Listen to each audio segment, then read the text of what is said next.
لله نحمده ونستعينه ونستغفره ونؤمن به ونتوكل عليه ونعوذ بالله من شرور أنفسنا ومن سيئات أعمالنا من يهده الله فلا مضل له ومن يضلله فلا هادي له ونشهد أن لا إله إلا الله وحده لا شريك له ونشهد أن سيدنا وسندنا ومولانا محمدا عبده ورسوله أما بعد قال الله تبارك وتعالى أعوذ بالله من الشيطان الرجيم بسم الله الرحمن الرحيم يا أيها الذين آمنوا ادخلوا في السلم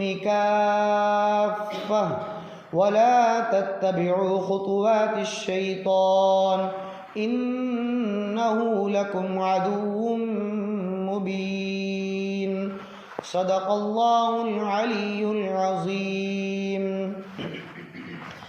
محترم المقام، واجب الاحترام بزرگوں اور دوستوں، میں نے آپ حضرات کے سامنے ایک قرآن کریم کی چھوٹی سی آیت تلاوت کی ہے، ہم اس کا ترجمہ سن لیں۔ اللہ تبارک و تعالی فرماتے ہیں، اے ایمان والو، تم اسلام میں پورے کے پورے داخل ہو جاؤ۔ وَلَا تَتَّبِعُوا خُطُوَاتِ الشَّيْطَانِ، اور شیطان کے نقش قدم پر نہ چلو، شیطان کی پیروی نہ کرو۔ کیوں؟ اس لیے کہ شیطان تمہارا کھلا ہوا دشمن ہے۔ عزیز دوستو، آج مجھے آپ حضرات کے سامنے مسلم معاشرے کے عنوان سے کچھ گفتگو کرنی ہے، بس اللہ تبارک و تعالی مجھے صحیح بات قرآن اور احادیث کی روشنی میں کرنے کی توفیق عطا فرمائیں۔ عزیز دوستو، ہمارے معاشرے میں جتنی اچھائیاں ہیں، نیکیاں ہیں، خوبیاں ہیں، اس سے کئی گنا زیادہ معاصی ہے، گناہ ہے، بدی ہے اور برائیاں ہیں۔ گویا اچھائیوں کے مقابلے کے اندر برائیوں کا اور برائیوں میں بھی گناہوں کا غلبہ زیادہ ہے ہمارے مسلم معاشرے کے اندر، اور اس میں بھی بالخصوص مثال سے آپ سمجھتے چلے جائیے کہ نماز جیسا اللہ تبارک و تعالیٰ کا بہت بڑا فریضہ ہے، اس میں بالخصوص نماز فجر، آپ نماز فجر کے اندر مصلیان کرام کی تعداد اور ان کا حال دیکھیے، ہر مسجد میں اور ہر علاقوں کے اندر دوسری نمازوں کے اعتبار سے، دوسری نمازوں کو دیکھتے ہوئے فجر کی نماز میں زیادہ سے زیادہ 1 صف 1.5 صف نمازی آ رہے ہیں۔ دوسرے نمازی کہاں جا رہے ہیں؟ یا تو میرے عزیز دوستو غفلت ہیں، یا بے فکری اور لاپرواہی ہے۔ اگر غفلت ہے تو اللہ تبارک و تعالی اس پر مواخذہ نہیں کرے گا، پکڑ نہیں ہوگی، شریعت اس کو معاف کرے گی، بے فکری اور لاپرواہی کو معاف نہیں کرے گی۔ اب غفلت کیا ہے؟ ایک انسان نماز فجر کے لیے رات کو عشاء کے بعد فوراً سو جاتا ہے، اس لیے سوتا ہے کہ نماز پڑھنی ہے، اور اس کے سارے انتظامات کر بیٹھتا ہے، الارم رکھ دیتا ہے، کسی کو یہ بتا بھی دیتا ہے آپ اٹھ جاؤ تو مجھے بھی اٹھا دینا نماز کے لیے، وغیرہ وغیرہ، یہاں تک کہ قرآنی جو معمولات ہیں اس کو بھی کر کے سوتا ہے۔ پھر اگر آنکھ نہیں کھلتی ہے اور بیدار نہیں ہوتا ہے اور نماز چلی جاتی ہے، یہاں تک کہ قضا ہو جاتی ہے، تو شریعت اس پر معاف کر دے گی، مواخذہ نہیں کرے گی۔ اور دوسرا ہے بے فکری اور لاپرواہی۔ کہ میرے عزیز دوستو، آج ہمارا نوجوان طبقہ، آج ہمارا مسلم معاشرہ، اور اس میں بھی بالخصوص ہم مرد حضرات راتوں کو دیر دیر تک جاگ رہے ہیں، اور راتوں کو دیر دیر تک ہمارے سڑکوں پر اور ہمارے چوپایوں پر، چہار رستوں پر ہم بیٹھ کر موبائل کے اندر اپنی زندگی گزار رہے ہیں، اپنے وقت کو ضائع کر رہے ہیں، یا تو گپ شپ کے اندر اپنی راتوں کو بیدار کر رہے ہیں، گپ شپ کے اندر ادھر ادھر کی باتوں کے اندر ہم اپنے نوجوان جو حضرات ہیں، میں ان سے مخاطب ہو کر کہہ رہا ہوں کہ راتوں کو 1:30 2 بجے تک جاگ رہے ہیں اور گپ شپ میں لگے ہوئے ہیں، اور ذرہ برابر بھی فکر نہیں ہے اور پرواہ نہیں ہے اور پتہ بھی نہیں ہے کہ صبح نماز کے لیے اٹھنا بھی ہے یا نہیں، اور یہاں تک حال ہے کہ نماز فجر ہے بھی نہیں، اور وہ 1:30 2 بجے تک جاگ کر پھر اپنے بستر پر جا کر سو جاتے ہیں اور نماز کے لیے کوئی پرواہ نہیں۔ یہ ہماری مسلم معاشرے اور اس میں بھی بالخصوص ہمارے نوجوان حضرات کا یہ حال ہے کہ نماز جیسی، فجر کی نماز جیسی نماز کی کوئی پرواہ نہیں ہے، اور رات کو سو جاتے ہیں اور صبح کب اٹھتے اس کا کوئی پتہ نہیں۔ میرے عزیز دوستو، نبی کریم صلی اللہ تعالی علیہ وسلم کی احادیث یہ بتلا رہی ہے کہ جو انسان فجر اور عصر کی نماز کی پابندی کرتا ہے تو اللہ تبارک و تعالیٰ کل قیامت کے دن اپنی زیارت سے اس کو مالا مال فرما دیتے۔ اب انسان کے مرنے کے بعد جنت کی ساری نعمتیں ایک طرف اور اللہ کا دیدار اور اللہ کی زیارت ایک طرف، سب سے بڑی اگر نعمت ہوگی جنتیوں کے لیے، سب سے بڑی چیز اگر جنت میں ہوگی تو وہ اللہ تعالیٰ کا دیدار اور اللہ تعالیٰ کی زیارت۔ اللہ تعالیٰ فجر اور عصر کی نماز کی پابندی کرنے والے شخص کو اپنی زیارت سے مالا مال فرماتے۔ صحابہ کرام رضوان اللہ تعالی علیہم اجمعین نے اس حدیث کو جب بتلایا تو فوراً کہا کہ یا رسول اللہ، اس وقت ساری امتیں ہوگی اور بہت بڑا ازدحام ہوگا، بھیڑ ہوگی، بہت زیادہ لوگ ہوگے، تو اللہ کی زیارت کرنے میں کوئی دشواری تو نہیں ہوگی؟ اللہ کے رسول صلی اللہ علیہ وسلم نے فوراً جواب دیا کہ ابھی تمہیں، کبھی صحابہ نے صبح کہا تو کبھی رات کو سوال کیا کسی نے، تو اللہ کے رسول صلی اللہ تعالی علیہ وسلم نے کہا کہ ابھی تمہیں چاند کو دیکھنے میں یا سورج اور آفتاب کو دیکھنے میں کوئی دشواری لاحق ہو رہی ہے، کوئی دشواری اور تکلیف اور دیکھنے میں کوئی پریشانی ہو رہی ہے؟ صحابہ نے کہا کہ نہیں یا رسول اللہ۔ اللہ کے رسول نے فرمایا ویسے ہی اللہ تبارک و تعالیٰ کی زیارت تمہیں ہوگی، کوئی اس میں دشواری نہیں ہوگی۔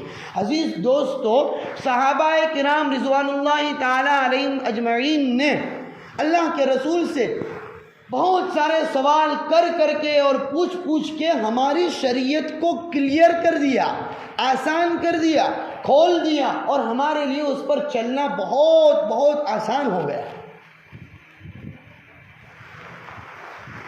خیر عزیز دوستو، آج ہمارا معاشرہ، ہماری سوسائٹی اور ہمارا گھر اچھائیوں کے مقابلے میں برائیوں میں، گناہوں کے اندر بہت زیادہ مبتلا ہے، بہت زیادہ مبتلا ہے۔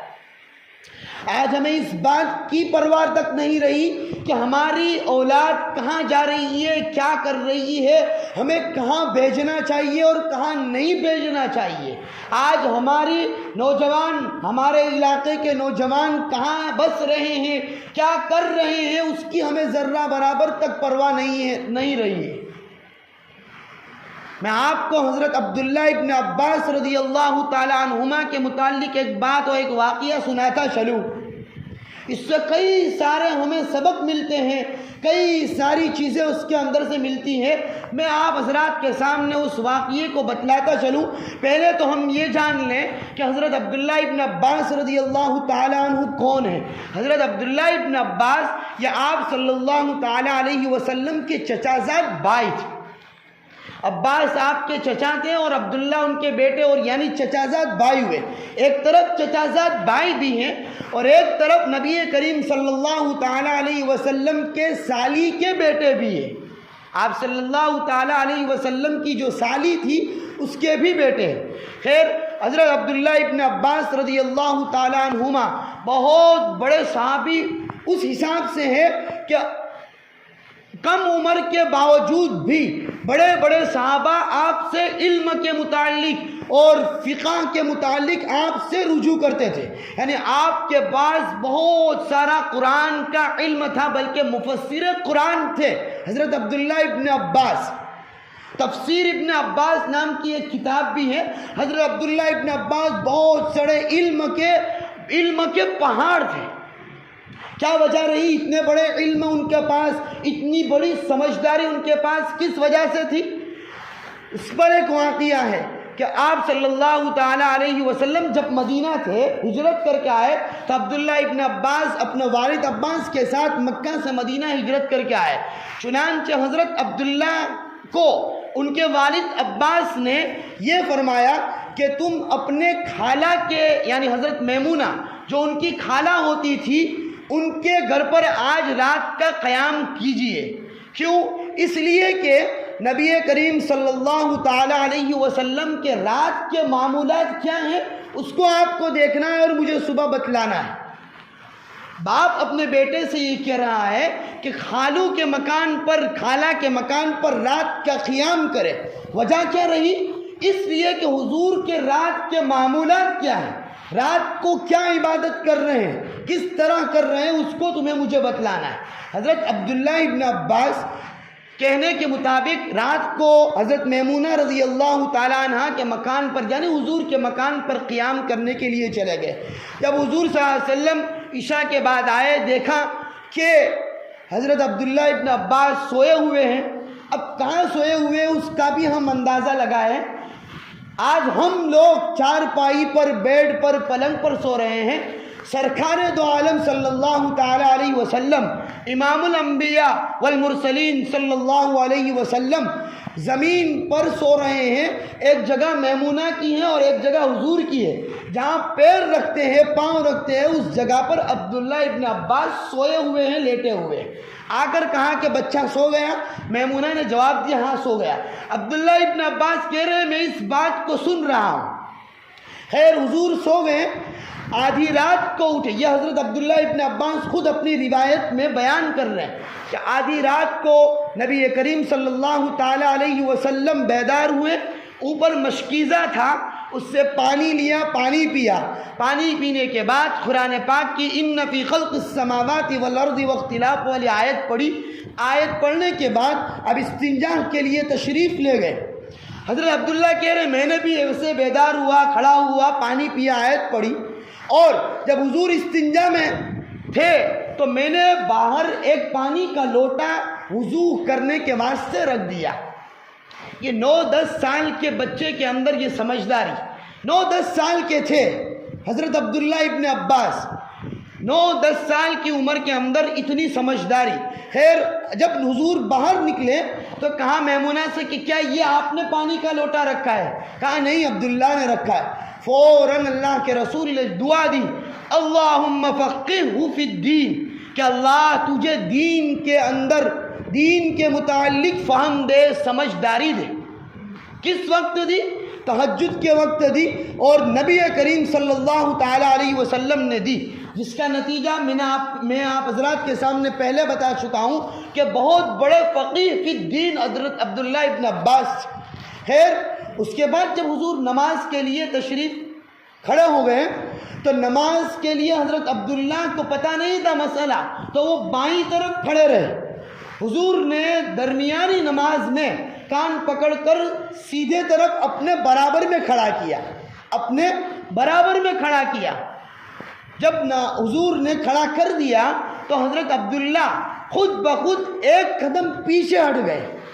پھر نماز کے بعد حضور صلی اللہ تعالیٰ علیہ وسلم نے اس 9-10 سال کے بچے سے پوچھا کہ بھئی میں نے تو تمہیں میرے برابر کھڑا کیا تھا، پھر پیچھے ایک قدم کیوں ہٹے؟ ایک جواب دیا اس 9-10 سال کے بچے نے، اس 9-10 سال کے عبداللہ نے کہ انت رسول اللہ وانا امتی، کہ آپ تو رسول اللہ ہیں اور میں تو آپ کا امتی ہوں۔ اس پر بھی اللہ کے رسول صلی اللہ علیہ وسلم کیسے دعا نہ دیتے؟ اس پر بھی اللہ کے رسول نے دعا دی، اللہم علمہ الکتاب، کہ قرآن جو ہے اس قرآن کا سارا علم اللہ تجھے عطا کر۔ میرے عزیز دوستو، یہ باپ کو اس بات کی توفیق ملی کہ اللہ کے رسول کی سنت اور اس کے طریقے اور اس کے کام رات کو کیا ہیں وہ جاننے کے لیے اپنی اولاد کو اس کے مکان پر بھیجا، ان کو یہ توفیق ہوئی۔ آج افسوس کے ساتھ یہ بات بتلانی پڑتی ہے کہ ہمیں اس بات کی توفیق نہیں مل رہی ہے کہ ہم اپنے اولاد کو، اپنے نوجوان کو بزرگان دین، علماء کرام اور متقیان نظام کی خدمت میں اس واسطے بھیجے کہ شریعت اور دین، اتباع سنت اور نبی اور صحابہ کے طریقے کیا ہیں وہ جاننے کے لیے اس بات کی توفیق ہمیں نہیں ملتی۔ ہاں اگر توفیق مل رہی ہے تو ہمیں یہ بات کی توفیق مل رہی ہے کہ کسی دوست احباب کی شادی بیاہ کے موقع پر اپنے اولاد کو 2-2 3-3 دن تک وہاں جانے کی اجازت دینے کی توفیق مل رہی ہے۔ ہاں توفیق مل رہی ہے تو اس بات کی توفیق مل رہی ہے کہ ہماری اولاد، ہمارے بچے، ہمارے نوجوان پارٹی منانے کے لیے شہر سے باہر کہیں جائے تو اس کی اجازت دی جا رہی ہے۔ افسوس کے ساتھ اور ایک بات میں یہ بتلاتا چلوں کہ ہمیں توفیق مل رہی ہے، ہمیں یہ اجازت دینے کی توفیق مل رہی ہے تو ہماری نوجوان بچیوں کو، ہماری نوجوان لڑکیوں کو، ہماری بالغ لڑکیوں کو اس کے خالہ، ماموں، چچا اور پھوپھی کے گھر پر شادی بیاہ کے موقع پر 3-3 4-4 دن اور رات رکنے کے لیے اجازت دینے کی توفیق مل رہی ہے۔ یہ شریعت اجازت نہیں دے رہی ہے، یہ شریعت اجازت نہیں دے رہی ہے۔ آج ہماری مسلم معاشرے اور ہماری سماج، آج میں اپنی سماج کی بات کر رہا ہوں، آج میری سماج کا حال یہ ہے کہ میں اپنی بہن کو، اپنی بیوی کو یا اپنی بیٹی کو میرے بھائی یا میرے پھوپھی بہن کے گھر پر شادی بیاہ کے موقع پر بھیج رہا ہوں۔ کیا وہاں پر ان کے نوجوان لڑکے نہیں ہیں؟ کیا ان کے وہاں پر بالغ مرد حضرات نہیں ہیں؟ کیا ان سے پردہ جائز نہیں ہے؟ آج میری قوم کا اور میری سماج کا اور میرے معاشرے کا حال یہ ہے۔ میرے عزیز دوستو، نتیجہ یہ ہوا کہ ہم نے سنت، اتباع سنت والے، صحابہ والے راستے نہیں بتلائے، صحابہ والے طریقے نہیں بتلائے تو ہمارے رشتہ داروں نے اور ہمارے گھروں نے، ہماری بچیوں نے گیروں والے طریقے اپنائے۔ کیا طریقے اپنائے؟ میں یہ بھی بات کھول کر آپ حضرات کے سامنے بیان کرتا چلوں کہ جو غیروں میں طریقے تھے کہ شادی بیاہ کے دوسرے دن عورت کو، دلہن کو باہر نکالا جائے، آج میری قوم کے اندر، میرے معاشرے کے اندر میری معصوم اور نوجوان دلہن اور لڑکی کو اسٹیج پر بٹھایا جا رہا ہے، باہر نکالا جا رہا ہے۔ یہ کس حد تک درست ہے؟ یہ کس حد تک جائز ہے؟ میرے عزیز دوستو، یہ کسی ایک فرد کی طرف مخاطب ہو کر نہیں کہا جا رہا کہ اس کی وجہ سے معاشرہ بدنام ہے، اس کی وجہ سے معاشرہ، ہم سب اس کے ذمہ دار ہیں، ہم سب اس معاشرے اور اس معاصی اور گناہ کے اندر مبتلا ہیں، ہم سب اس گندگی اور اس بدی کے اندر مبتلا ہیں، ہر کوئی اس کے اندر مبتلا ہے۔ آج ہم نے نہیں بتلایا تو ہمارا معاشرہ اس طرح رسم و رواج کا شکار ہوا۔ آج نہ جانے ہماری سماج کی بات کر رہا ہوں، ہماری سماج میں شادی بیاہ کے اندر اللہ کی پناہ کیسے رسم و رواج آ چکے، اللہ کی پناہ، فضول خرچی بھی اتنی اور رسم و رواج بھی اتنے۔ اگر وہی خرچ کو بچایا جاتا، اس فضول خرچ کو نہ اپنایا جاتا تو اسی پیسے اور روپیے سے میرے عزیز دوستو کسی غریب گھر کی لڑکی رخصت ہو سکتی تھی، کسی غریب گھر کا لڑکا بیاہ ہو سکتا تھا۔ صحابہ کرام رضوان اللہ تعالی علیہم اجمعین کے واقعات کو سنانا چاہیے۔ عبد الرحمن ابن عوف کی میں آپ حضرات کے سامنے بات کروں۔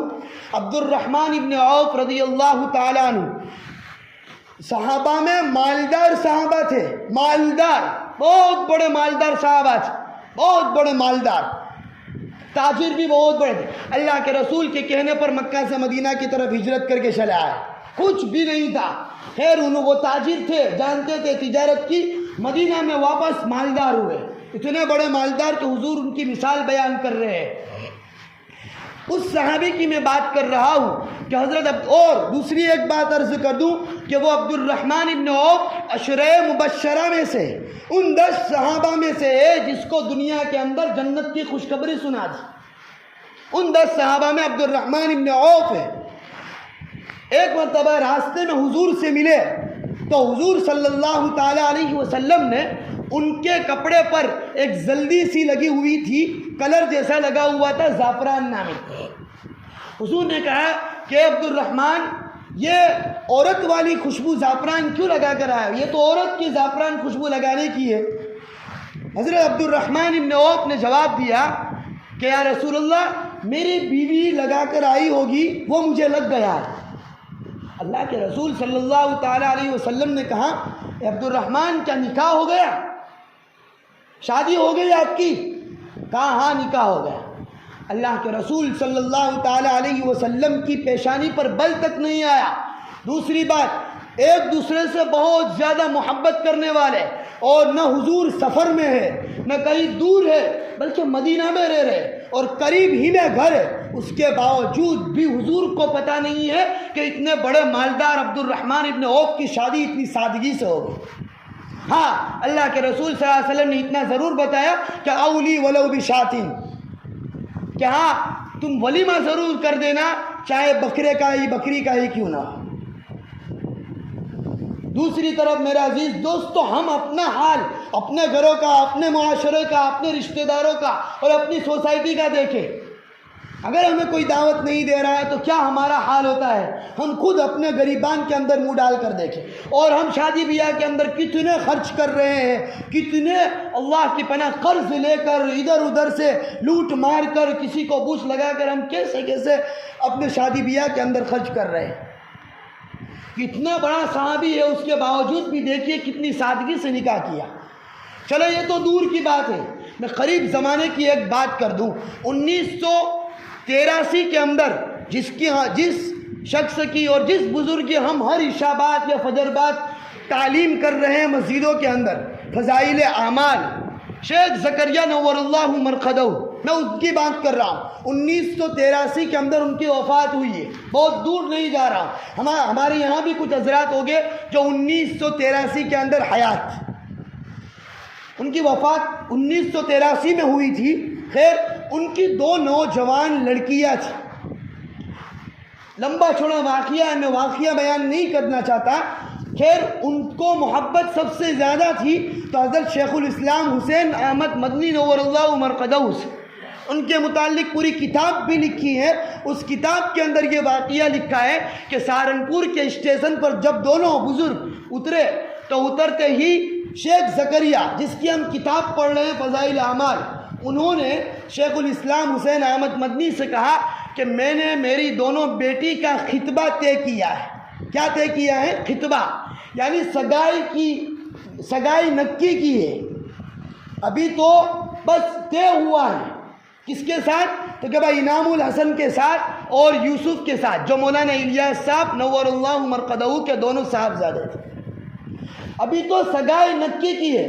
شیخ الاسلام حسین احمد مدنی نے کہا کہ آئندہ کل جمعہ ہے، میں آ کر جمعہ کے دن دونوں بیٹیوں کا نکاح پڑھا دوں گا، تم ان کو اسی وقت رخصت کر دیں۔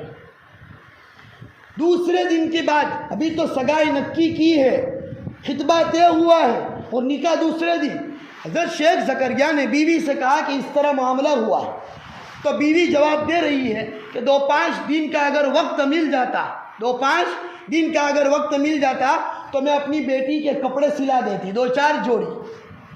شیخ زکریا نور اللہ مرقدہ نے تعجب میں یہ ارشاد فرمایا، اچھا ابھی تک میری دونوں بیٹیاں ننگی گھوم رہی تھی، ابھی تک میری دونوں بیٹیاں بغیر کپڑے کے گھوم رہی تھی۔ یہ جواب دیا اور کہا کہ جو کپڑے ہے اسی کپڑے کے اندر شادی ہوگی اور اسی کپڑے کے اندر رخصتی ہوگی۔ یہ ہمارے اکابر کی بات کر رہا ہوں، قریب کے ابھی کے اکابر کی بات کر رہا ہوں کہ جنہوں نے اپنی شادی بیاہ اور نکاح کے اندر کس سادگی سے اپنی اولادوں کو رخصت کیا ہے۔ صحابہ کے طرز عمل کو مد نظر رکھتے ہوئے اور صحابہ کے طریقے کو، رسول اللہ کے طریقے کو نظر رکھتے ہوئے کیا۔